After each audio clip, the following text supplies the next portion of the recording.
With so many options, why choose Arizona State University? For me, the only online option was ASU because of the quality. Their faculty was really involved with their students and care about your personal journey. The dedication to my personal development from my professors, that's been extremely valuable to me. Earn your degree from the nation's most innovative university. Online. That's a degree better. Explore more than 350 plus undergraduate, graduate, and certificate programs at asuonline.asu.edu.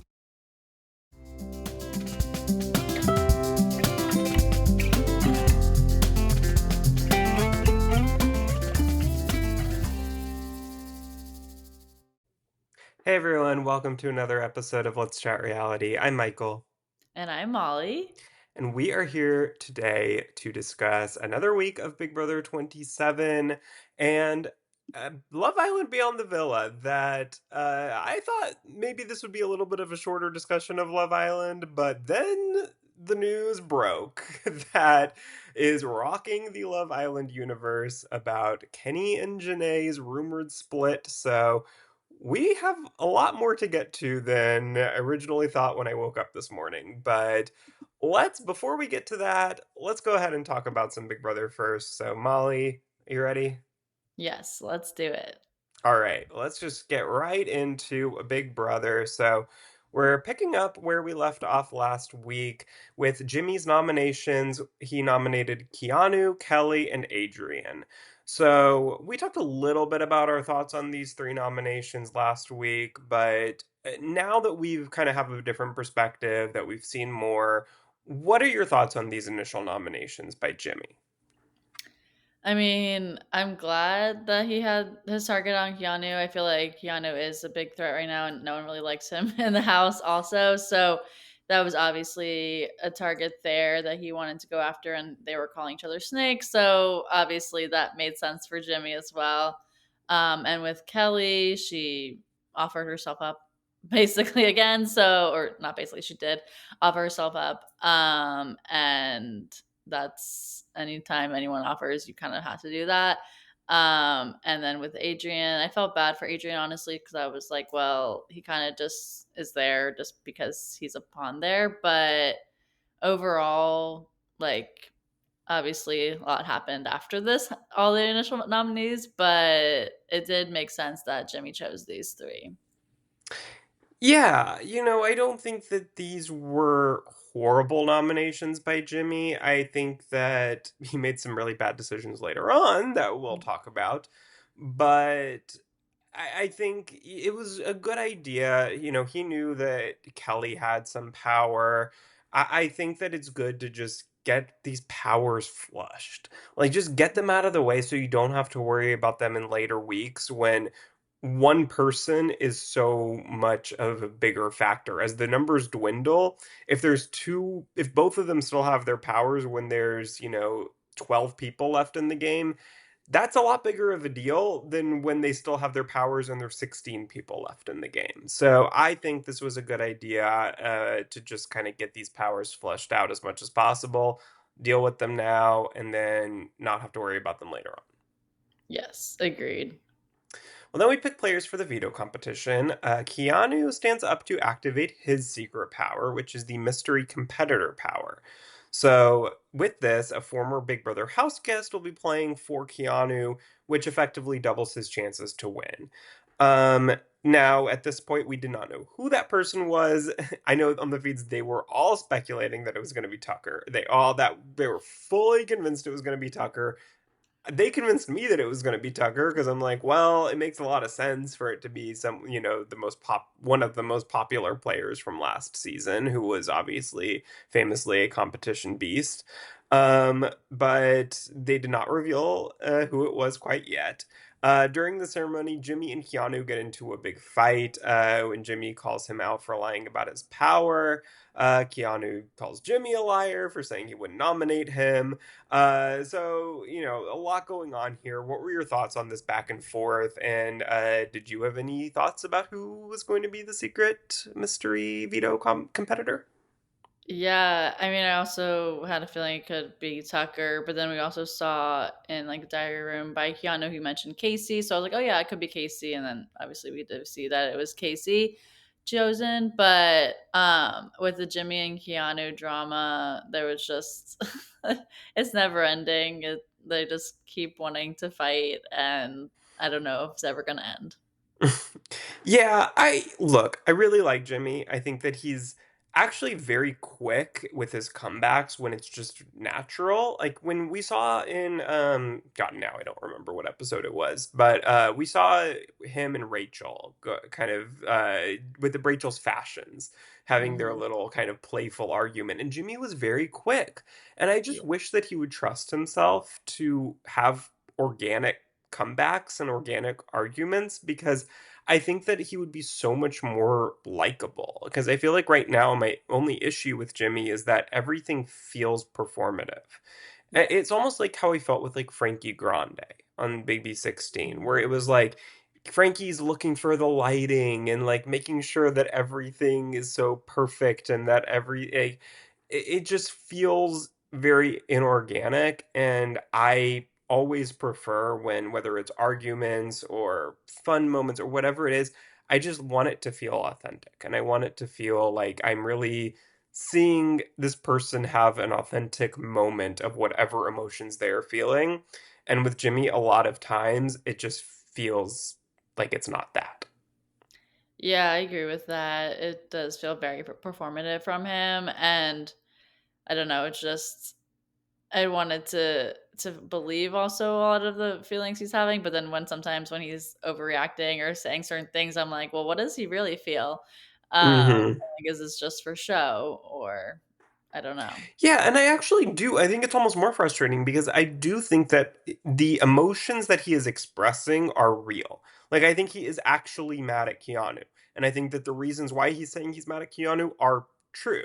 I just think it all, like, feels like he just scripted every line of it and every possible comeback. And, like, he just has something ready for every potential situation Yeah. that Keanu could say back to him, and that's where I just don't love it, because I think that it is like the emotions are real, so just trust yourself to like feel these things and say how you're really feeling, and think of clever comebacks in the moment that are relevant to actually what Keanu was saying back to you. Like I don't know, and I get it. Like there's nothing to do in there other than think. So I understand, just like, okay, you're thinking beforehand every like that. What else do you have to do in there? But yeah, I don't know. I just I sometimes feel like this Jimmy's not the first person to do this, won't be the last, but it always kind of annoys me. Yeah. Yeah, no, it's something we'll have to just keep an eye on and to continue to Yeah. watch Jimmy how he acts throughout the season. Yes. Well, Ava is picked to play in Veto along with Jimmy and all three nominees, plus the mystery house guest. So afterwards, Ashley and Keanu get into a fight in the kitchen, where Ashley tells him that he's stirring things up and that it's not smart to tell the house that he's going to pick them off one by one, which she said during his argument with Jimmy. He kind of ended it by just saying that he's going to pick them all off one by one. And Ashley's calling him out on that. She was upset that he said that. Keanu says this in his DR that he wants to make a target so big that everyone thinks it's not worth getting rid of him when they win HOH. Do you think that there is potential that that could be the case? That Keanu could make his target so big that it's almost invisible? I don't know. I feel like this cast is pretty smart and that like I think they would read past that. But it does make sense to Keanu, I guess, for him to try to say why he's doing what he's doing. But I don't think it really will go over that way with the rest of the cast. Yeah, I think at this point, I don't think that it's. I think there was potential for that to happen, but I Mhm. think that the problem is that the people just really don't like him.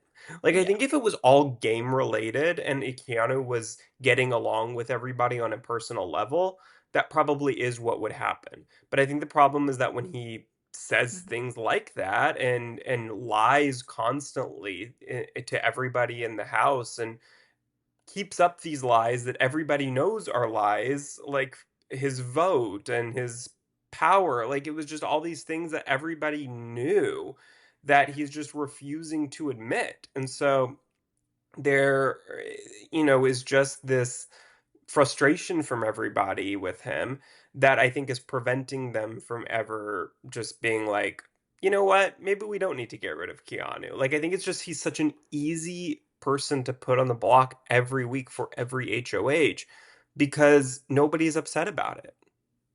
Yeah. No, I know, and that's not a good place to be in because you want people to trust you or want to work with you, and obviously that's not the case for him. Yeah. Well, then the players go outside for the veto comp, and it is revealed that BB20 winner Casey Clark is the mystery competitor. What were your thoughts on seeing Casey? I was excited to see her. I felt like she was a good choice to come back, and obviously she's been in the challenge. I've been doing some very competitive challenges there compared to what you see in the Big Brother house. You mean Um, they're not dressed up as bushes on the no. challenge? I know. I was like, well, this is a drastic change in scenery for her. Yeah, Um, but just a yeah, bit. I was excited to see her in the challenge. Yeah, I mean, look, Casey is a great, incredible competitor. A really good choice for this specific thing because pretty much anything she was going to win. I mean, it's a pretty good power to have, is to have Casey Clark on your side. Is Casey the most exciting person in the world? No, people call her furniture for a reason. But for something like this, I think she's perfect. She doesn't have to have a very, big, entertaining personality to just compete this one time and then leave. Like, I think this is the perfect spot for Casey. So I was excited to see her as well. But someone who I was really excited to see was Miss One Felicia Cannon. Because for this competition, they have to race to hit their button every time Felicia, who's on a screen, pre-recorded, unfortunately, not in the house herself. Anytime she says the word creeper, so it was like this setup where the competitors were all dressed up as bushes, like I mentioned, and they were spying With on flowers, the. Yes, yes. with fake flowers. Yes, and they were spying on this house, and anytime Felicia said the word creeper, they had to race to hit their button. Last person to get there was eliminated each round, and Felicia was saying all these words that sound like creeper, and and trying to get them to give a false start to be disqualified. And then eventually she would say the word, and they would all have to run. So, of course, Casey ends up winning. Surprise, surprise. And that means that Keanu won the POV effectively. So, when you saw that Keanu was safe here, what were your thoughts? Well, obviously, that was a big power to have, so I had a feeling that was gonna happen. But it did get pretty close. I was actually surprised that Adrian was actually kind of close to getting it there over Casey. So it was closer than I thought it would be. But then, I mean, obviously, Keanu's gonna take himself off the block. So a new person was gonna have to be nominated there, which obviously didn't want to see that because wanted Keanu to go home, but that's what happens when you win something. Yeah, it's one of those things where it's like, I personally wanted Keanu to go home here, so I was disappointed. But also, it is exciting when the target wins the veto and then the HOH has to scramble and take someone else off the block. And we knew that this would potentially lead to Jimmy having to take two people off the block if Kelly were to also enact her power, which I think everybody assumed she would. And if she won that, then he would have to make five nominees in total, which that potential was kind of exciting to watch him have to do that. So it made for an exciting week for Keanu to be the first domino to fall in that stacks for those that chain of events to occur. Yeah, for sure. I mean, Jimmy just can't have an easy week, seems like.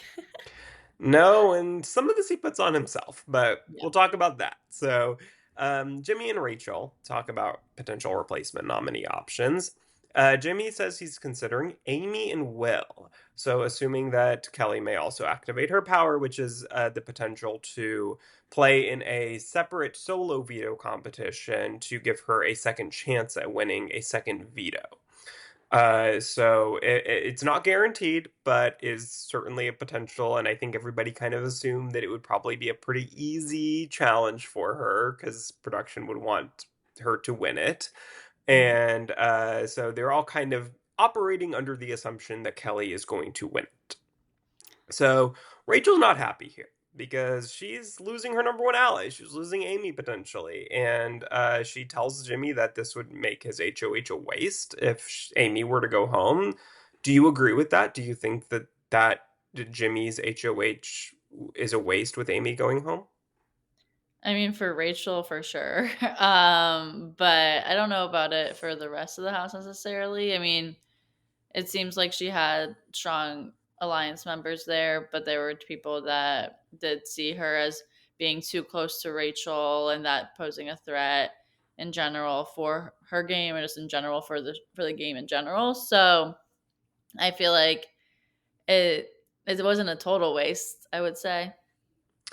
Yeah, I mean, it's hard because I think that Amy is not who Jimmy should have been targeting. Like, I think that Amy was certainly a number that he could have had on his side. Had he not nominated her, I don't think that Amy would have like gone to a different side of the house against Rachel, against Ashley, against Jimmy, like all of these people who Amy was certainly much, much closer to than anyone else in the house. And I think that it would have been, there's a lot of people. I think Riley would have been a good option for him to put up. I think just putting Will up first, because they don't know that there's a definite possibility, a definite fact that Kelly was going to win that competition. Yeah. So I think, putting up somebody at least who is not really your ally first at the very least. Like if you think, okay, I don't have any other good options, then I don't know. It seemed like Jimmy was far too okay with losing Amy than he should have been. Yeah, that's true. And there are so many more people that he could have put up. And it is interesting. He just didn't want to listen to that and wanted to go with Amy here. Yeah, I think he just viewed Amy as somebody who was never going to win anything for him, was Mhm. causing more stress and paranoia. And, it was an easy person because she had already been up the week before. I think that he just kind of didn't really take into account the fact that she would have been a number for him and his Yeah. side. And when the house inevitably does kind of solidify sides, she would have been on his versus a lot of other people that he could have gotten out here that would not have been. Yeah, that's true. Well, then we get an interesting moment between Rachel and Keanu. So Rachel, and they're in the backyard, and Rachel asks him if he's watched either of her seasons. He said he watched some highlights and specifically mentions Reagan telling her that she was unleashed on the house from Pandora's box as something horrible. If you remember on season 12, she was evicted, comes back in the house as a Pandora's box punishment, as unleashing something horrible in the house for 24 hours is the way that her other house guest described it at the very least. And the other moment that he specifically mentions is Hayden telling her to string a sentence together without using the word like. Now, Rachel's offended by this because clearly those are two moments that are not her proudest moments. And there's so many other things that he could have mentioned. Like, if you're looking at highlights of season 12 or 13, there are certainly other Rachel Riley moments besides those two. There's Floaters Grab a Light Fest. There's, just her fight with Reagan in general. Like, you don't have to specifically mention that one line that Reagan said to her. Just say, yeah, I saw your argument with Reagan. Like, I think there's just other ways to describe it. There's other moments to use that you don't have to use those two, and I can totally see why Rachel was offended by that.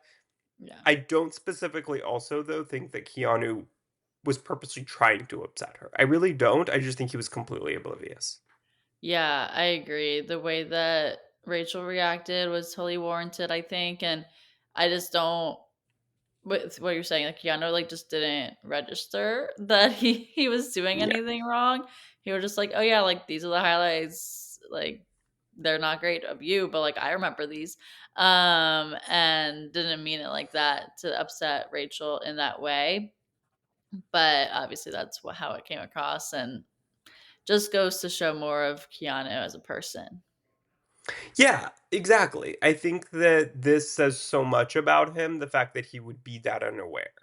Yeah. I just don't understand how that's possible, really. Like that, because I can actually I can understand why he, when Rachel first gets up, is upset that he would maybe be a little bit confused or like, thinking, "Oh, what did I do?" But then once like you take a second to think about it, like you kind of just like replay it in your mind, you think, maybe that wasn't great. Like, that's at least what I would do. Like, if I unintentionally upset someone, I would think, like, okay, what did I say? Like, let me think back to what I said and be like, yeah, okay, that makes no sense. Like, let me go apologize to her. And especially once she says it, then it's like, just apologize. Just be like, oh my God, no, like, that's not at all. I'm so sorry. Those are just the first two moments that came to mind. You asked me what moments I was what had watched, and those were just the first two that I thought of with you. Like, I'm really sorry. I think that Rachel would have understood that and Yeah. not been as mad as she was, but she does get very upset, and she says, "Look, Keanu, if you want to go to war with me, go to war with me." And the last person who did that was sent home first this season, Mr. Zay. Yeah. I know. So you don't want to be on Rachel's bad side, and Keanu's already there. So not a great place. No, it is not. Not a place I would want to be. No. Well, at the veto meeting, Keanu uses it on himself, unsurprisingly, and Jimmy replaces him with Amy. Then Kelly stands up to activate her mystery veto power, and Kelly wins this competition. She competes in her solo veto comp, which is a puzzle.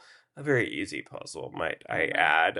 A puzzle that had guardrails that, like, literally, like, I don't understand how she could have possibly lost. Like, this is easier than the Caitlyn puzzle, easier than most things that we have seen on this show. Like, I think she would have had to really, really be bad at puzzles to lose this.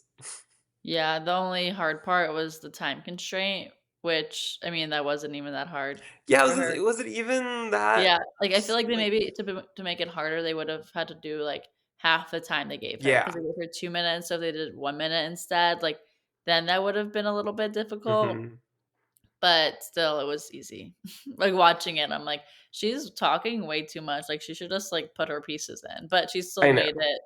it in the time, so Yeah, it wasn't even close. She did it, and she uses it on herself also, of course, and Jimmy names Will as her replacement nominee. So now we have Amy, Will, and Adrian on the block together. So once we saw these were our three final nominees, what were your thoughts in terms of who you thought was most likely to go home? initially, I really didn't know. I was like, "Wow, like, it could really be a toss-up here between all 3 of them." Like, I really didn't wanna see Will go home, but then because he hadn't been building, like, super strong connections, I was like, "Oh, maybe he could be going home," but then with Adrian, he's a strong competitor, so he could take himself off if he gets the BB Blockbuster, so there's just, like, so many options that would happen. And obviously, so many people liked Amy, and she had people behind her back. But then there were also people obviously really wanting to get Amy out. So it felt like Amy was going to be the option here, but it still felt like there could have been a switch. Yeah, and I mean, look, I will say it again and again and again. This is why I love the BB Blockbuster twist, and I know that people right now seemingly are starting to turn on it. It feels like a bit, but I have not. and I don't think I will, to be honest with you, because Yeah. people might say, "Oh, I miss the blind sides," or I miss,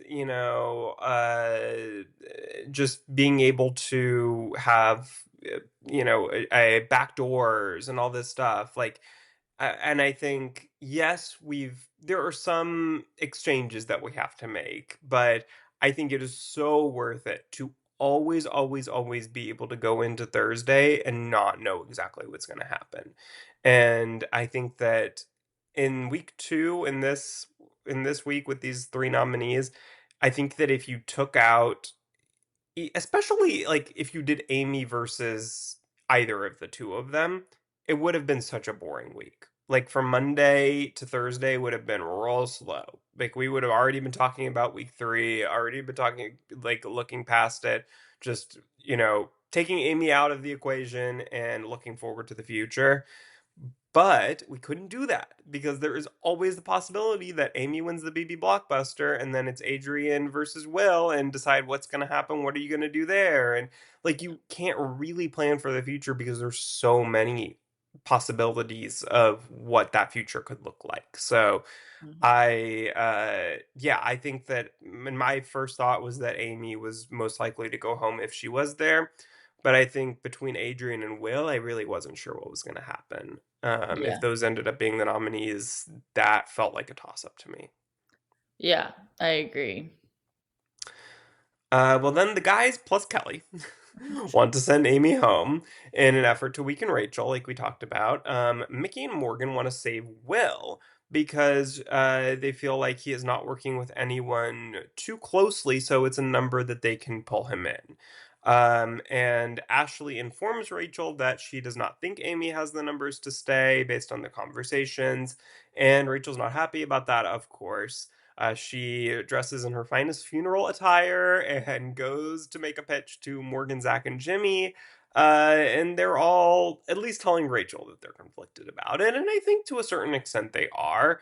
Because, none of these nominees are ideal for them to lose. But I think that they are not as determined to save Amy as they were in week one. Yeah, I agree. It feels like at this point it kind of was like not gonna change entirely, but they did at least think about it. Yeah, it's one of those things where I think it's hard when there's not solidified sides to the house, really. Like, I Mhm. think everyone kind of doesn't really know who's on their side. And that makes it really difficult because I think they're all looking at e- everyone else and it's like, okay, I know that like these one or two people are my closest allies, but beyond that, who's really gonna be on my side? And I, some most seasons by this point, there are pretty solidified power structures.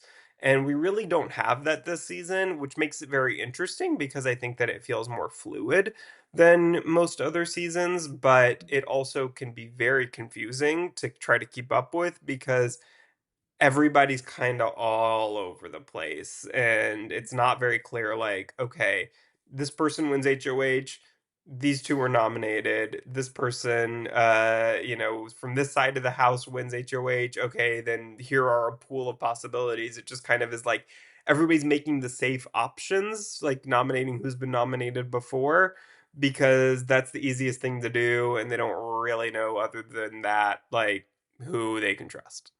Yeah, no, it does make it for very confusing times or just like overall understanding of who you think is going where and the votes and all of that because there's so many changes and people are fluid and doing whatever they think is best in that moment. But it makes it exciting to watch.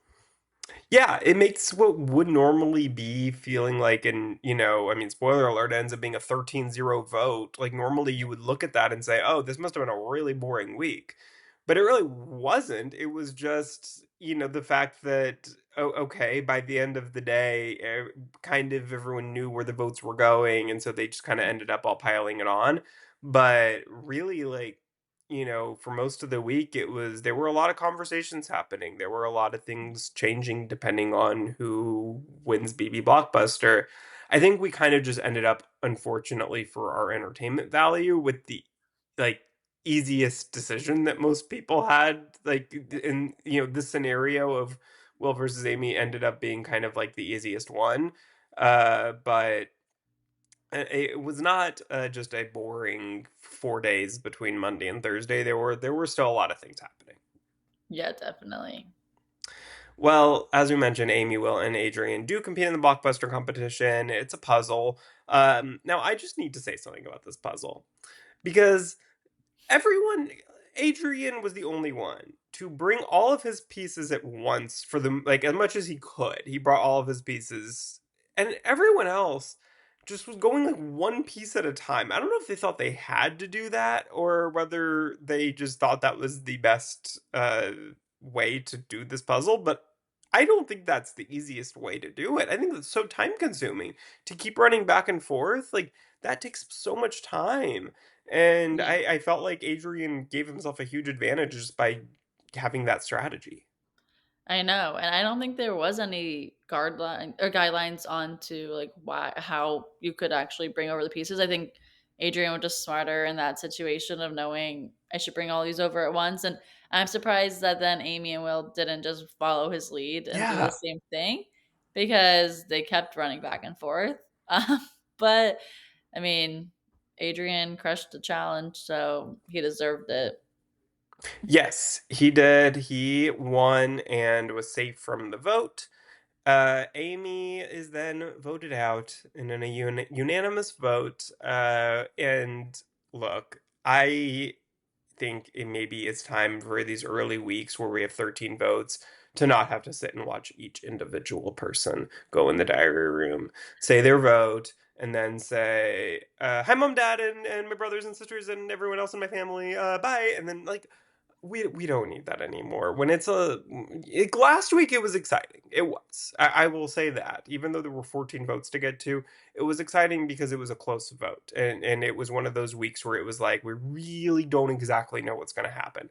Yeah. This week it was really, really boring. Like I almost wish they would like vote during a commercial break in between. I don't know. I don't know what the best way to do it is, but I think there has to be a way where we don't have to watch 13 votes in a row.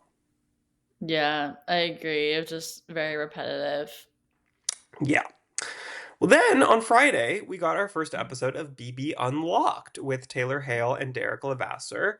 Molly, did you watch BB Unlocked? What were your thoughts? Yeah. Yeah, I did watch it. I was actually pleasantly surprised. I did enjoy it. I felt like they had a mix of different things going on, like the draft that they did, choosing who they wanted on their BB teams, and just like bringing in some fans and like a famous person, but like a fan of Big Brother who's not from Big Brother. Yeah, Bobby Um, Moynihan from SNL.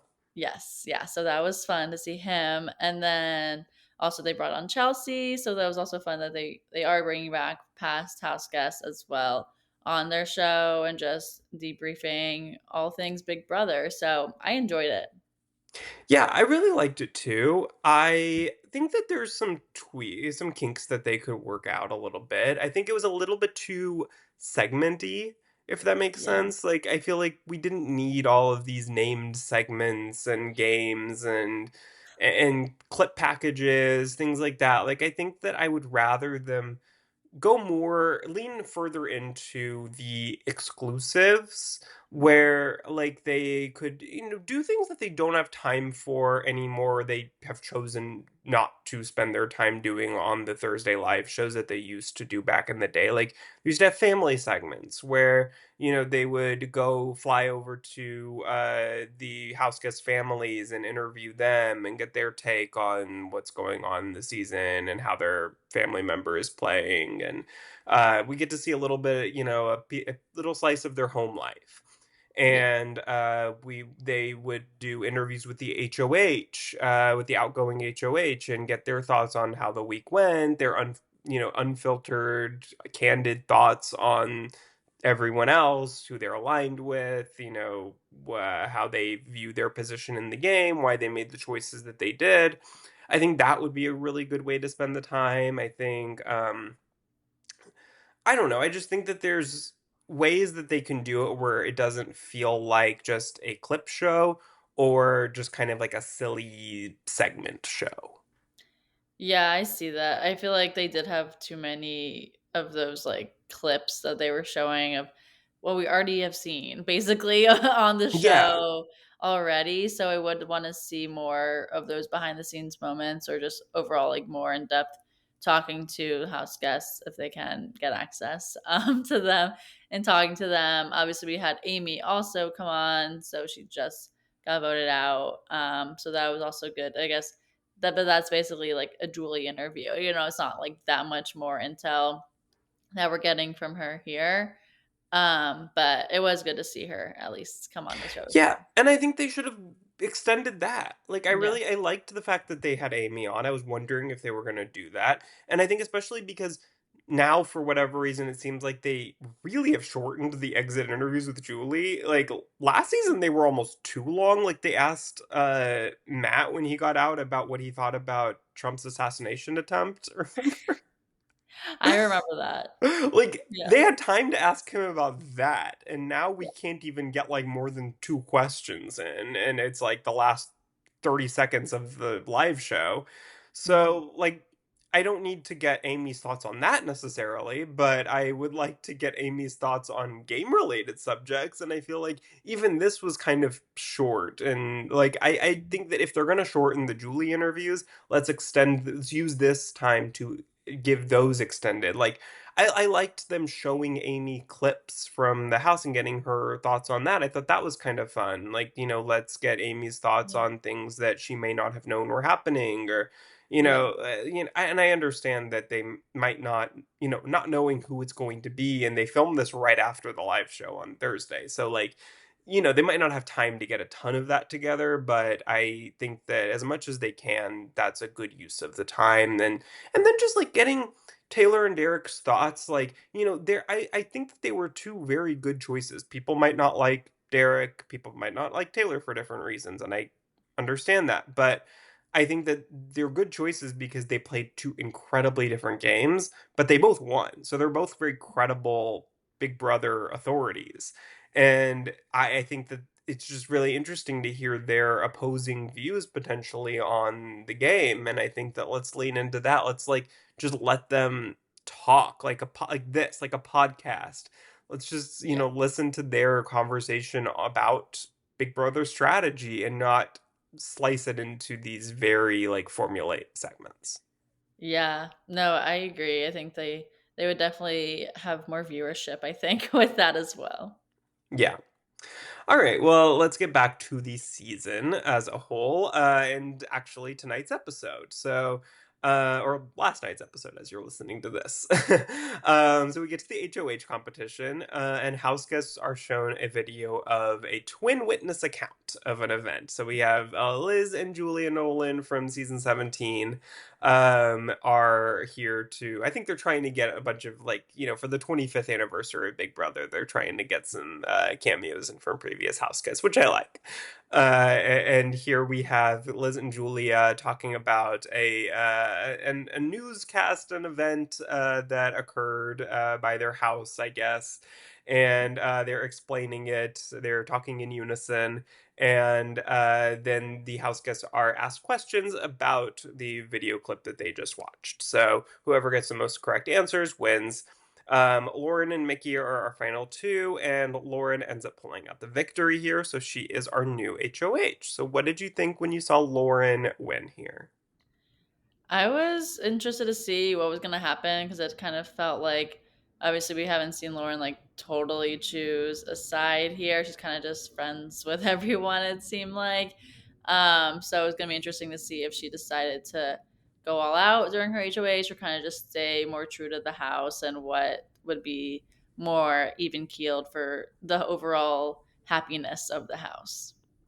Yeah, I think it was very telling when they had that DR segment of everyone being like, "Who's Lauren? Like, Yeah. what? I don't know what she would do." Like, it seemed like everybody was just kind of a little bit nervous, a little bit on edge because they're like, except for Catherine. I think Catherine and maybe Vince were the only two people who probably Yeah. felt pretty safe with the Lauren HOH. But everyone else besides that, I think, was a little bit nervous. Like, what is she gonna do? Like, she's not really that close with anyone except those two. So that's always fun, I think, to get an HOH where you really don't know what they're gonna do, and it's somebody who you kind of would never expect to win like an early HOH like this. Yeah. And I think that's kind of fun. It may not turn out to be fun by the end, but I think that it's fun in the moment when you turn the feeds back on and see, oh, Lauren would not have, I think a lot of people thought like, okay, what would so and so do if they won HOH? What would this person do? And I don't think Lauren was even a person who most people were really like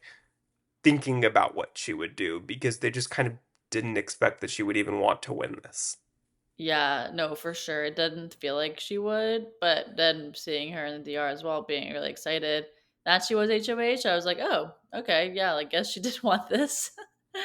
Yes, she did, and she got it. So immediately, this was kind of funny on the feeds.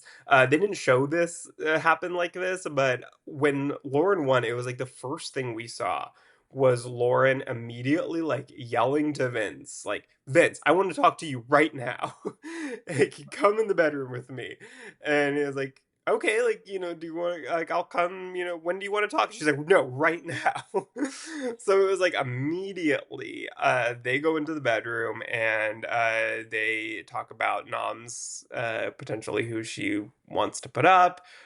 Jimmy also eventually joins them as well. And so the first name that we get is Keanu. So that it becomes clear that Keanu is her likely target.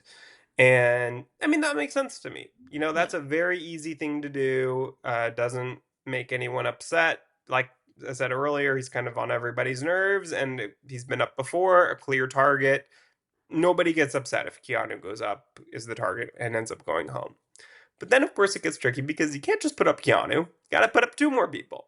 So the other name that immediately kind of floats around is Kelly. That obviously she's already been up. Vince tells her, Kelly volunteered for me. Maybe she'll volunteer for you too. So that's an appealing option. And then the tricky part is, who's that third nominee? Uh, who did you think would potentially be that third nominee for her, or should have been the third nominee for her?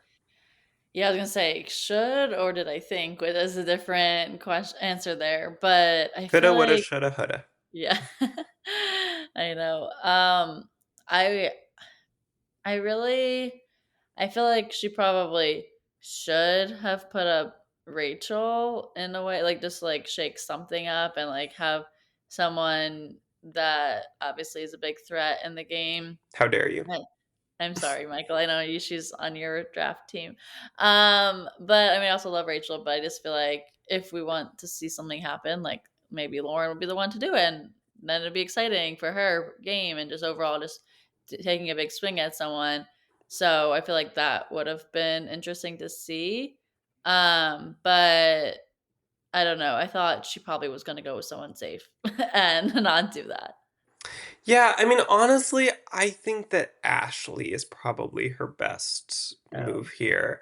Mhm. Because I think that Ashley, again, somebody who's already been nominated, and I just think is somebody who I think kind of almost expected to be nominated in a way. Like, I think that I think it's just clear that, okay, like, Lauren is really close with Catherine, and Catherine clearly does, naturally, they don't get along. So I think, like, even though she's like, yes, I want to separate myself from Catherine, I don't want people to think that Catherine's, running her HOH. Uh, Although now that I think about it, I don't know that Ashley. Because I think Now then you're you're really backing kind up. of, picking a side when you put up Ashley, and I think, we'll see, when we get to the feed spoilers. But I don't know, maybe like Riley is a good option for her, because, again, just somebody who's kind of like not that close with people. Um, I don't know. This was, I understand why this was a hard decision for Lauren, because it's like Keanu's the clear target. So it's like, I think it's easy to tell anyone else that goes up, like, hey, Keanu's my target, like, don't worry about it. Everyone else is a pawn. But it doesn't end up being, always quite that easy. But Kelly does volunteer for Lauren to be a pawn, of course. Who's surprised? Yep. Um she talks with both or Lauren talks with both Adrian and Will because they're the two people that she ends up kind of deciding between for the third nominee. She tells Will that he's a possibility for her, and Will is not happy about this at all. He is very, very upset about this, in fact. I don't think Will's a bad choice for Lauren. I mean, it's a safe choice. It's, it's, not the most exciting choice, but I think that it's probably a better choice than Adrian. Yeah, I agree. I mean, I was also sad to see Will go up again, but I think it made sense. Yeah, and I love Will. Like this is not, I feel bad for Will. I feel bad for anyone who just kind of becomes that easy perpetual nominee. And I think especially with the BB blockbuster, and this is why I was saying earlier that people are starting to kind of turn against it because I think with having to do 3 noms every week and potentially a lot of times 4, it people just end up going with the same options over and over again because it's easy, because there's a lot more people that have been nominated, and so it Mhm. makes it easy, like, okay, one person of that gets evicted, but then there's, like, 3, 4 other people who have already been nominated before that are easy to do again, whereas in earlier years, usually that would only be 1, maybe 2 that have been nominated before, and a lot more people haven't been. So, it's a lot easier to do different nominees, whereas now it's a lot easier to keep doing the same nominees over and over again. And so I get that. Yeah, no, that's a good point. But yeah, so she does end up going with Keanu Kelly and Will. And it's a lot very similar nominees to last week, almost identical. All 3 of them were nominated at some point last week.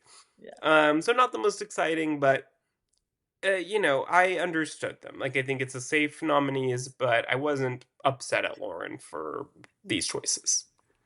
Yeah, I agree. I feel like it was expected. Yes. Well, then we have some feed spoilers to get to very quickly here. So if you are not caught up on the feeds, just fast forward a couple minutes. We won't talk about them for too long, but want to mention them.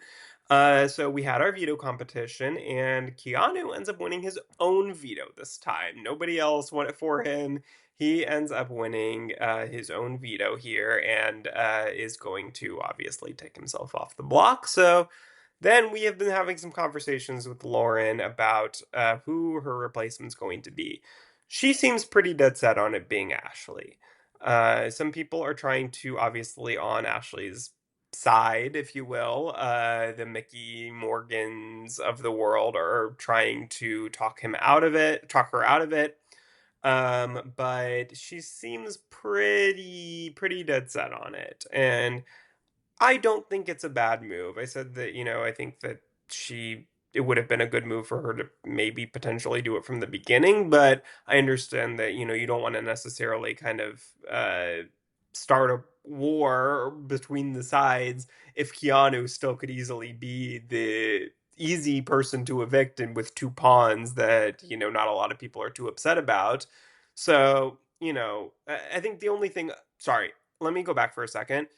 The reason why I think Will was potentially not a great move at first is because they are in an alliance together. I'm forgetting the name of their alliance, the Bond.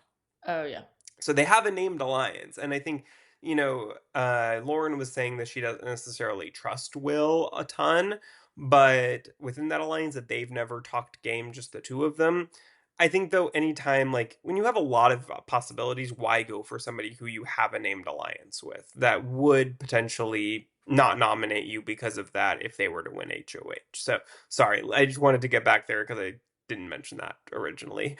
Uh, but now, she is potentially going to make that bigger move of putting Ashley up and thus really declaring a war between the sides. And now that she knows Keanu's not an option to go home and she doesn't have that easy person, I don't think it's a terrible move. Yeah, no, it's interesting because now she is forced to do something else that she probably didn't want to do in the first place. But I think it makes sense for her and her game. I mean, at this point, like you have to kind of choose sides here. So I'm sad to see Ashley go up, but I think or if she does go up, but I think it would make sense for her to be there on the block. Yeah. And Lauren Lauren is not an easy person to watch on the feeds as HOH at times because she's very wishy-washy. Like she's very like watching her talk strategy, it's just like, well, I don't know what I want to do. Like maybe I'll do this, but I don't know. Will people be mad at me? Maybe I'll do that. Like, it's very like back and forth. Like it's like, oh God, just get to the point already. Like make a decision. Like she is, and look, as a very indecisive person myself, I can't be too mad at her for that. But I think it's not the easiest thing to always watch on the feeds, to watch her be very, very indecisive about everything, talking to everybody. Yeah. No, I agree. It's hard, but I feel like it's in that setting, like you kind of there's ways to go about around it that don't sound as wishy-washy, but also she's trying not to be too assertive, it seems like, or just like trying to understand everyone's perspectives and all that. So it Yeah. goes both ways. Yeah, she's a people pleaser. And Yeah. so I think that's hard to, whoever she's talking to, she doesn't want to upset them. She doesn't want to tell them something that they don't want to hear. Yeah. So I, can understand that in real life, but I think in Big Brother, that's not always the best thing to do. Not always the most fun to watch either. Agreed. But that is it for Big Brother this week. So we will be back to talk about that next week. But for now, let's go into the big news of the day, Molly. Let's talk about some Yes. Love Island Beyond the Villa. Yes, let's do it. Before we get into the most recent episode, let's talk about the Janae and Kenny rumored breakup. So this has shaken up the internet today. I feel like every time I go online now, I'm just seeing something else about it or wanting to follow up of like who's unfollowed who, what's the drama now, and it's sad to hear about also, but also like exciting to see the drama unfold. We still don't know really if this is like what exactly happened, but we do know that Janae unfollowed Kenny as well as Serena, Miguel, Leah, and Cordell have also unfollowed And Kenny. Liv. And Liv, yes. So there have been basically everyone except for a few of the season 6 cast to unfollow Kenny. And also in Janae's bio, she used to have Kenny's name there and it's removed. And in Kenny's bio, he used to have Janae's name and that's been removed. So something really did go down if this is the aftermath of what we're seeing. But we don't know what went down exactly because they were just together at an event last night. So it's really everyone just speculating different things right now. But until we know for sure what happened, it's going to be interesting to see like how long this is going to be until it's released. I feel like it has to be soon because everyone's talking about it, but like obviously it's very fresh if it just happened last night or this Yeah. morning. I don't know. So it's very new, but what are your thoughts on it? Yeah, I mean, it feels almost very reminiscent to me of when Scandival first broke. Like, it feels like we're just in real time watching the unfollows, watching this unfold and without any sort of context or details. And it's kind of wild because it's like Kenny must have done something. This isn't just like okay, we decided to part ways because we want two different things, or we're seeing them have a little bit of disagreement, struggles in Beyond the Villa where Kenny wants them to move in together, and Janae doesn't want that, wants to take it slower, but this doesn't feel like they just couldn't come to an agreement on that and broke up. Like, I don't think the entire season 6 cast would be unfollowing Kenny if it was just a normal breakup like that. And I feel like we are just at the very, very tip beginning of what is sure to be a tumultuous week in terms of Love Island USA season 6 news. I know. And everyone also people not everyone, but there are some people being like, "Oh, it's a PR stunt." No, like this is not a PR stunt. Like this would not be happening if they needed more views. Like they already have enough followers. They have enough people already in their fan bases that it's not trying to get people to watch Beyond the Villa. Like this is something outside of that. And Yeah. It's real and it's drama and it's real life stuff. And if this was a publicity stunt, they wouldn't be doing this on a Sunday. I Yeah. mean, like, that's not a good day for news. Like, like, I think it's very, very clear that this is very real. Whatever is happening here is real.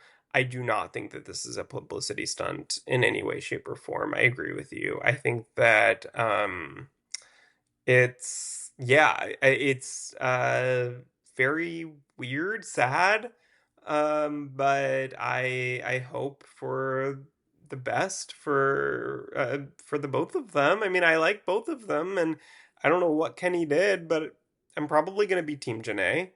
Yeah. No, I feel like most people are gonna be Team Janae on whatever this is. Especially if Um, he's the one who's being unfollowed by yeah, everybody.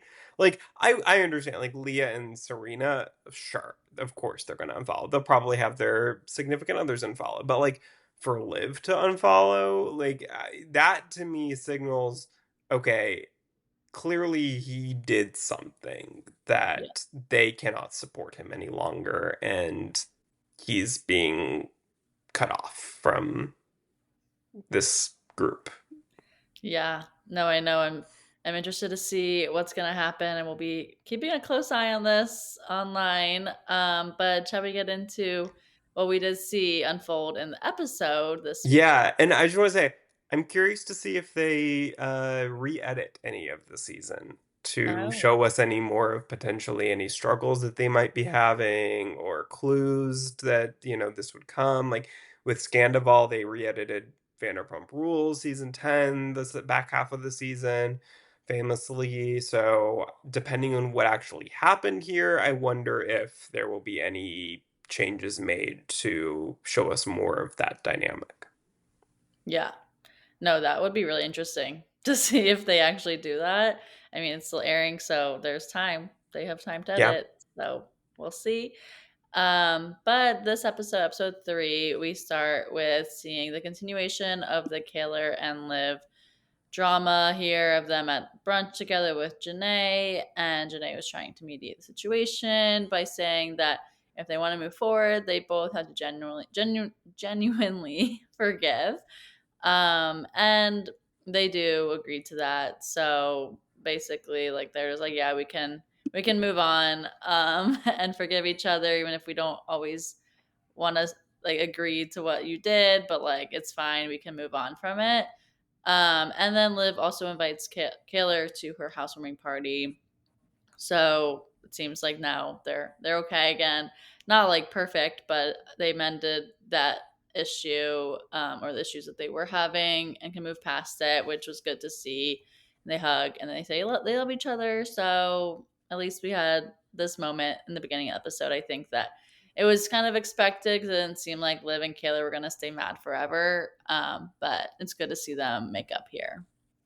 Yeah, I didn't want this to be like the full season of drama, that it was just gonna be Liv versus Kaylor the whole time, because it didn't feel like it warranted that. Like, there were a lot of little things that added up, and I can understand why Kaylor wouldn't necessarily trust Liv as a close friend like she used to after, you see one of those things, sure, a coincidence, bad judgment call, whatever, get past it.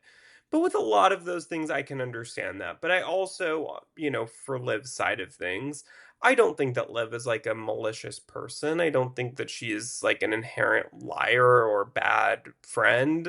I think that it was just.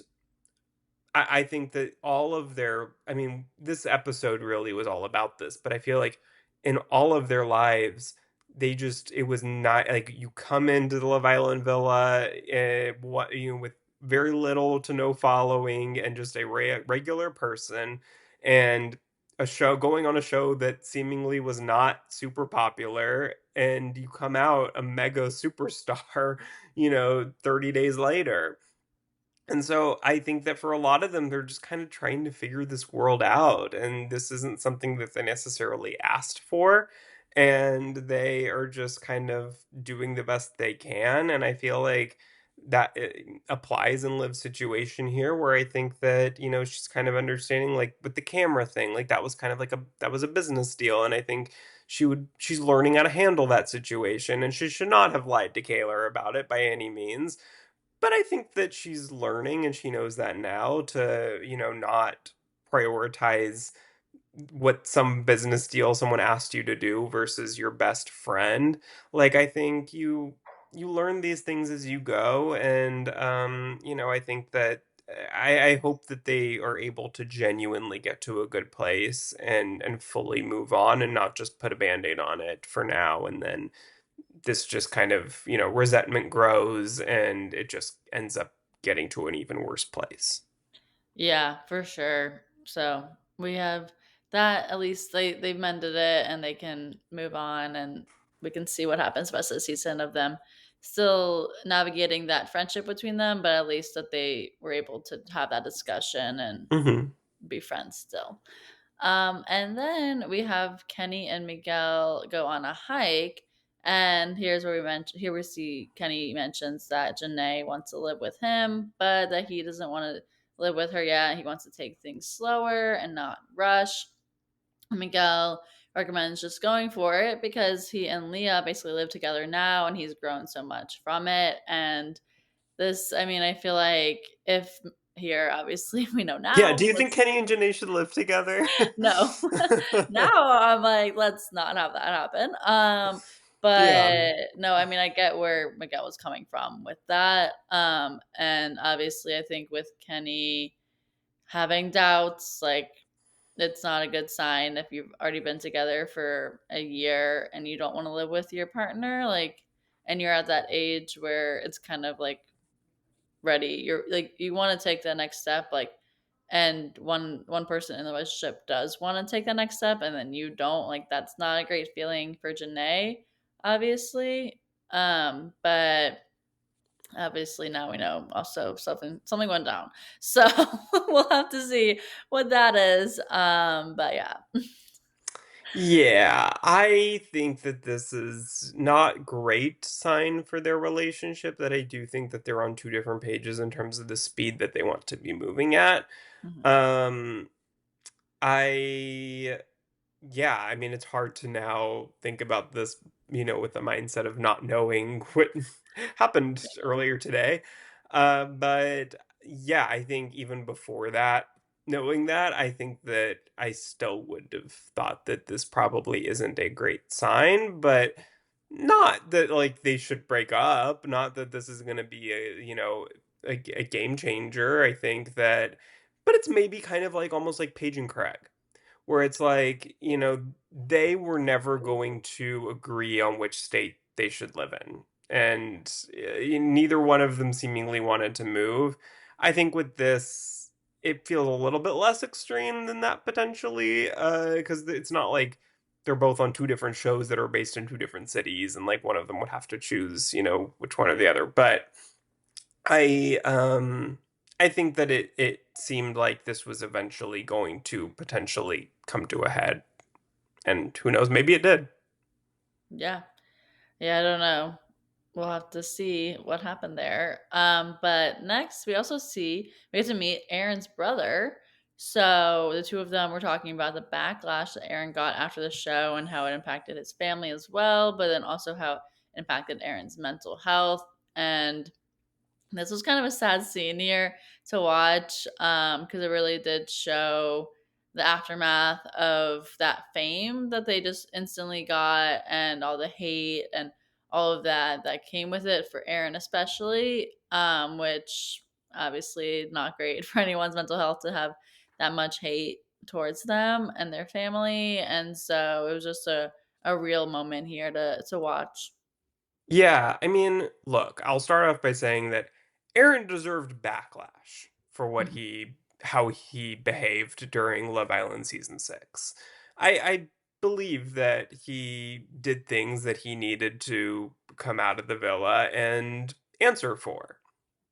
But obviously, anytime a show gets as big as Love Island season 6 did, that level of backlash and hate is going to go to a level that is completely, like, you know, uh, uncontrollable.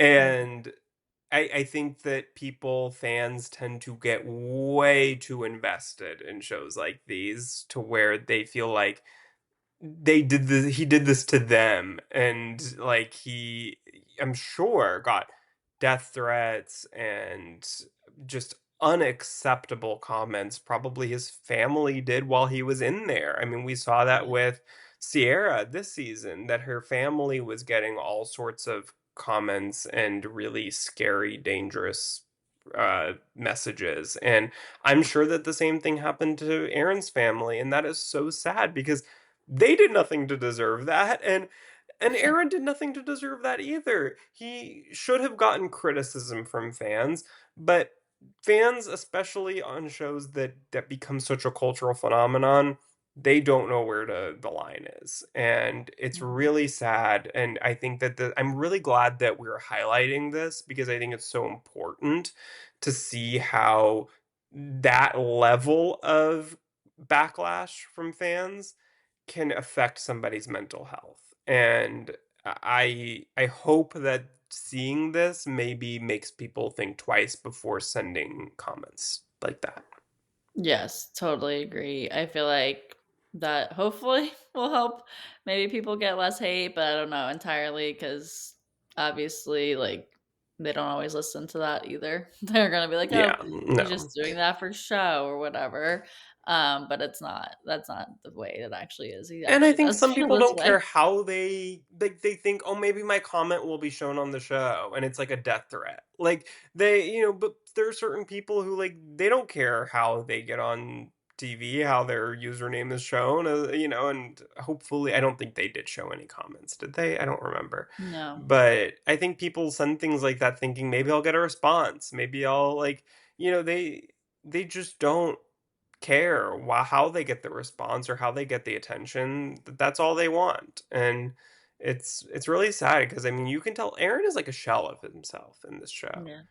He is not the same person we saw in Love Island season 6. I mean, he is a zombie almost, it feels like. Mhm. And it's really sad. Like it doesn't feel like that's the same person that we saw a year ago. Oh yeah, no, definitely. And as we're seeing these conversations he's having, it's obvious to why this is happening or why he's feeling this way, which it's sad to see. But next up, we had Kendall and Kaylor go out to dinner with some of their friends, and Kaylor's current boyfriend Torin is also there. That was But so interesting to me. I know. I didn't I know that feel like like he was friends with her boyfriend, like the guy that she was seeing at the time, Caleb, and they're all kind of in the same group. I didn't realize that. I know. And I don't think she realized that either until like I guess afterwards maybe. But then well we don't know her and Torin's situation yet. I think that's coming up in the next episode. Mm. But for right now, they just got back from Stagecoach and we found out that Kaylor and Caleb were not on great terms because he acted like she was a stranger while they were both there. And then he texted her at 5 a.m. that night. Like she was like, "What? Like what do you mean? Like I thought you didn't think I existed anymore." Hmm. But Kendall invited him to that dinner, despite knowing that the Kaler had that drama. And then he did come, and it made for a little bit of an awkward moment there for Kaler. And I feel like Kendall just listens to the producers and does whatever they're saying to do because there's nothing like that situation. Like he wasn't even changed. Like he was like not ready at all. And then he was just talking to him, was like, "Yeah, like you want to come onto the show?" Like, no, why would you do that? But it did make for some interesting TV. Um, No, Kendall is absolutely the producer puppet of this show, yeah. and he's annoying me a bit. You know what? Hmm. I'm starting to not love Kendall as much as I liked him before because I think he was funny in the villa when he was just like egging things on, and he loved to watch all the mess, and he's still kind of that way. But I think, like, I don't know, there's something different about it in the villa versus doing it like in real life. I don't know. To me, it just hits different than it did a year ago for me. And Yeah. there's something about Kendall to me, and I don't know what it is, where he feels like a bit like a clout chaser. And I don't know Oh, I why. always felt like that. Okay, okay, I'm glad. Like, I just feel like for some reason of everybody on this in this group, he feels like the biggest clout chaser to me, and I'm starting to get a little bit annoyed by it. Yeah, I mean, the way that he's talking about his friends right now, it seems like all of his friends are influencers. Yeah. And all of those people are, like, the people he's met at, like, events or music festivals or, like, all these things that, like, he got because he was on Love Island, which he is eating that up, but, like, then who are his other friends? Like, does he have other friends? Like, it just seems Right. like those are the friends he hangs out with now and just, like, dropped everyone else. Yeah, versus like Kaylor, like we see a lot of her friends that are not known figures. Like her best friend is on the show. Like I feel like with a lot of these people, like we're meeting their real friends, whereas Mhm. all of Kendall's real friends are like in the Montana Boys Yeah. and like other influencers and all this stuff. And yeah, okay, I'm glad that I'm not alone in feeling that way because I'm like, am I just like weirdly like focused on him when maybe this applies to everybody on this group? But No. it feels Eh like it's Kendall more than anyone else. And like today, even I just saw on like Instagram, like he's out golfing with Josh Richards and like all this stuff. I'm like, okay, you have fully embraced this influencer life, sir. yeah. No, And he's we, definitely the most.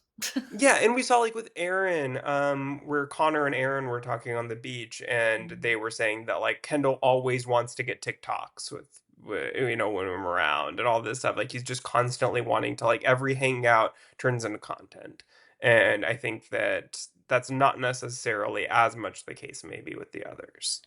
Yeah, no, I definitely see that. That Kendall's just wanting that clout and continuing to do that the best he can. But then speaking of that, he also does wrong again by inviting Caleb to the housewarming party that Liv was hosting and knew that Caleb was going. But then still had Caleb come anyways. But or well, he doesn't come, but he was gonna come, and then he was uninvited to come because at least Kendall did that and uninvited him. But and in general, He had to be like basically forced into yeah, it. no, he was like, "Oh, I didn't do anything wrong. He's my friend." Like, what? That's not the situation here. This is also Liv's party and not your party. And you know what position Kendall or not Kendall, Kaler and him are in. Like Yeah. he was there. He knows he's heard it. Like why would you at least not give Kaler a heads up like or ask her, "Hey, are you okay with me inviting him to this?" Like at least give the heads up so that give them the opportunity to say like, "Yeah, it's fine," or "No, don't do that." Yeah. No, and so at least then when Caleb goes up to Kendall about it, then he apologizes and texted Caleb not to come. So that was good, but still, Kendall's still trying to get the clout here, it seems like. Messy, messy. Um, but also at this housewarming party, we had an interesting moment between Kaylor and Aaron when they're talking outside, and she talks about how she was happier with her life before going on Love Island with her small town, just no one knowing who she was. And now she feels lost and overworked, and that she hates LA and doesn't have her place there, basically, and like knowing where she like doesn't have feeling at home there, and Aaron said he feels the same way and that he felt lonely and being in an unfamiliar city and that like they just had a lot of similarities there and kind of were sharing on those experiences. And it ends up being that Aaron does ask Kaylor out on a date in their conversation, which was an interesting turn there. But it seems like maybe they should just be friends. Also, now we know Kaylor has a boyfriend. But in this moment, like maybe it was more of like a friendly gesture. Maybe they're gonna go out and like be like, yeah, we shouldn't explore this kind of situation. But it was nice to see them being able to be there for each other and having that same experience and knowing like not many other people can relate to that, but they can. And so that's trauma bonding for them, basically. Yeah, I was really interested hearing this from Kaylor because to me, we had heard it from Aaron, and it feels like you can see it on Aaron's face. Like you can, like you said, that Aaron is seemingly a shell of his former self. I mean, we saw it even at the reunion, even in interviews right after the show, that like he was very just not fully there, not fully in it anymore, like just kind of going through the motions. And I think you can tell that he is I don't want to say depressed because I'm not a doctor, but like he is not not the Aaron that we saw a year ago. With Kaylor though, I honestly didn't see that from her. Like seems online when you see her on TikTok, on Instagram, she seems happy. She seems very like she's loving it. And then to hear that she's, feeling this way, that she was happier before and she misses her normal, happy life, just kind of being, a normal person, that it really shows that I'm sure this is the case for a lot of people on these shows, for a lot of people who just kind of one day they're an unknown, anonymous, everyday person, and then suddenly they become this, have millions of followers out of nowhere, and they seem to love that. But inside, who knows, maybe they feel this way, that all of a sudden they can't just kind of have a normal life. They can't just go to Target, go to the grocery store, and be unknown. That everywhere they go, people are coming up to them, fans are wanting to take pictures with them, and they are getting asked to do all these deals. And I think Taylor said that she feels like she's like a chess piece, that she's just kind of moved around and going to different places, and she's told where to go, what to say, what to do. And she doesn't have that control necessarily over her own life like she used to, and she doesn't have her support system and her friends that she needs. And it's sad. I mean, this show is a lot more sad than I thought it would be. Jeez. I But know. I'm glad that we're seeing this again, because I think that it's very real and it's very unique to this show, these people that went through this. Because even the season 7 cast, you couldn't do this show because they went into that show knowing how big it was. Yeah. This cast specifically did not, and I don't think you're ever going to be able to replicate this specific scenario. Yeah, no, for sure not. I feel like now every day we know, like, or every season now for Love Island, you're gonna know that they're gonna become something or like have some kind of fame from it. Yeah. And season 6, USA was not expecting that at all because previous seasons, USA just didn't get that kind of level of viewership and all that came with it. So it is sad to see them now and like their lives and upset in ways that they like didn't expect to be, but also they're also grateful for experiences they're getting and other things like that, which that's why I feel like for Kaylor, like she's able to see past certain parts of it and like be happy in general, or like more so than Aaron is, because she's getting a lot of opportunities and Hmm. getting really cool stuff from that, which I don't think Aaron's getting as much as That's that. true. Yeah. I didn't think about So that. maybe Taylor's just trying to be grateful for those experiences too, and the money she's making from that too. I saw her apartment that she posted on like a apartment tour on TikTok of her apartment in New York City, which looked like really nice apartment, and I'm like, that's probably 8K a month. Like it was like that kind of apartment, and Oh, so she's wow. making money obviously from this, even if she's not super happy with her life, Hmm. which is sometimes the draw of being rich. Um, which I would prefer happiness over money, but money sometimes does bring happiness, but not in the case of Kaylor all the time. But yeah, so we'll see. I feel like we'll continue to have this kind of storyline come on throughout the season of just how much their lives changed and how they're feeling now being in the spotlight and all that, which is really interesting to see Hmm. them highlight that right now as well. Yeah, I hope they continue to highlight it, because I feel like a lot of shows try to avoid that topic because it's very breaking the fourth wall. Yeah. But I am glad that it seems like this show is really embracing it, because I think that's what a lot of like Vanderpump Rules, for example, like really avoided that topic basically until their last season when they couldn't help it anymore. But for a long time, they, still pretended like they worked at Sir, even like 6 years into it, when clearly none of them needed to work at Sir anymore and could not even do that if they wanted to because they can't, they have so many fans. Like, that's impossible for them to just be a waiter. But like on this show, yeah, like it feels like they're fully, breaking down that fourth wall, embracing it, talking about their fame and everything that came out of being on Love Island. And yeah, I don't think that a cast has really had this situation that I can think of like this since like Jersey Shore back in the day, like season one of that. Like I don't think they expected it to blow up like it did. And then Yeah. suddenly like one day they're normal people, the next day they're household names. But this is kind of the first time since then that I can really think of like a cast, a specific group of people that have like just kind of overnight blown up like that from a reality show like this. So it's Oh, yeah. interesting. For sure.